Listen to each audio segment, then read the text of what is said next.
ಸುಮಾರು 8 ಗಂಟೆಗೆ ನಮ್ಮನ್ನು ಖಾನಾಪುರ ಪೊಲೀಸ್ ಠಾಣೆಗೆ ಕರ್ಕೊಂಡು ಬಂದಿದ್ದಾರೆ. ನನ್ನ ಮೇಲೆ ಯಾವ ಮೊಕದ್ದಮೆ ದಾಖಲಾಗಿದೆ ಅಂತ ನನಗೆ ಹೇಳಿಲ್ಲ.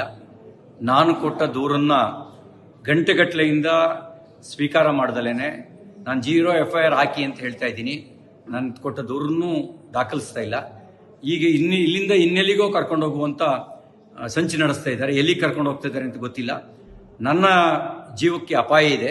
ನನ್ನ ಜೀವಕ್ಕೆ ಏನಾದರೂ ಅಪಾಯ ಆದರೆ ಅದಕ್ಕೆ ಕಾರಣ ಇಲ್ಲಿರುವ ಕಾಂಗ್ರೆಸ್ ಸರ್ಕಾರ. ಅವ್ರ ಜವಾಬ್ದಾರಿ ಹೊತ್ಕೋಬೇಕಾಗತ್ತೆ. ನನ್ನ ವಿರುದ್ಧ ಸುಳ್ಳು ಸುದ್ದಿ ಹಬ್ಬಿಸಿ ಸುಳ್ಳು ಕಂಪ್ಲೇಂಟ್ ಕೊಟ್ಟು ನನ್ನನ್ನು ಕೊಲೆ ಮಾಡ್ತಕ್ಕಂಥ ಸಂಚು ನಡೆಸಿದ್ದಾರೆ. ಇದಕ್ಕೆ ಸಂಬಂಧಪಟ್ಟಂತೆ ನಾನು ಸಭಾಪತಿಗಳಿಗೂ ಈಗಾಗಲೇ ದೂರು ಕೊಟ್ಟಿದ್ದೀನಿ. ಹತ್ತತ್ರ 3:45 ಗಂಟೆ ಆಯಿತು ನಾನು ಪೊಲೀಸ್ ಠಾಣೆಗೆ ಬಂದು. ಏನು ದೂರಿದೆ ಅಂತಲೂ ಹೇಳಿಲ್ಲ, ನಮಗೆ ಏನು ಬೇಕು ಅಂತಲೂ ಕೇಳಿಲ್ಲ. ಹೀನಾಯವಾಗಿ ನಡೆಸ್ಕೊಳ್ಳೋ ಕೆಲಸ ಮಾಡ್ತಾ ಇದ್ದಾರೆ. ಮತ್ತು ಇಲ್ಲಿಂದ ಎಲ್ಲಿಗೆ ಕರ್ಕೊಂಡು ಹೋಗ್ತಾರೆ ಅನ್ನೋದು ಕೂಡ ನನಗೆ ಸ್ಪಷ್ಟತೆ ಇಲ್ಲ. ನನ್ನ ಜೀವಕ್ಕೆ ಏನಾದ್ರು ತೊಂದರೆ ಆದರೆ ಅದಕ್ಕೆ ಪೊಲೀಸರು ಮತ್ತು ಇಲ್ಲಿಯ ಸರ್ಕಾರ, ವಿಶೇಷವಾಗಿ ಲಕ್ಷ್ಮೀ ಹೆಬ್ಬಾಳ್ಕರ್, DK ಶಿವಕುಮಾರ್ ಅವ್ರ ತಂಡವೇ ಇದಕ್ಕೆ ಕಾರಣ ಆಗುತ್ತೆ ಅನ್ನೋದನ್ನ ಈ ಮೂಲಕ ನಾನು ತಿಳಿಸೋದಕ್ಕೆ ಬಯಸ್ತಾ ಇದ್ದೀನಿ. ಎಲ್ಲವೂ ನಿಗೂಢವಾಗಿದೆ. ಯಾವುದೋ ಕ್ರಿಮಿನಲ್ಗಳನ್ನು ನಡೆಸ್ಕೊಳ್ಳೋ ರೀತಿಯಲ್ಲಿ ನಡೆಸ್ಕೊಳ್ತಾ ಇದ್ದಾರೆ.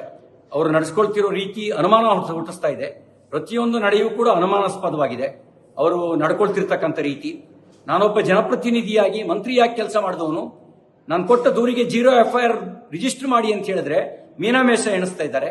ಇದೆಲ್ಲವೂ ಅವರು ತುರ್ತು ಪರಿಸ್ಥಿತಿಯ ಕಾಲಘಟ್ಟದಲ್ಲಿ ನಡ್ಕೊಳ್ಳೋ ರೀತಿಯಲ್ಲಿ ನಡ್ಕೊಳ್ತಾ ಇದ್ದಾರೆ. ಜೈ ಹಿಂದ್.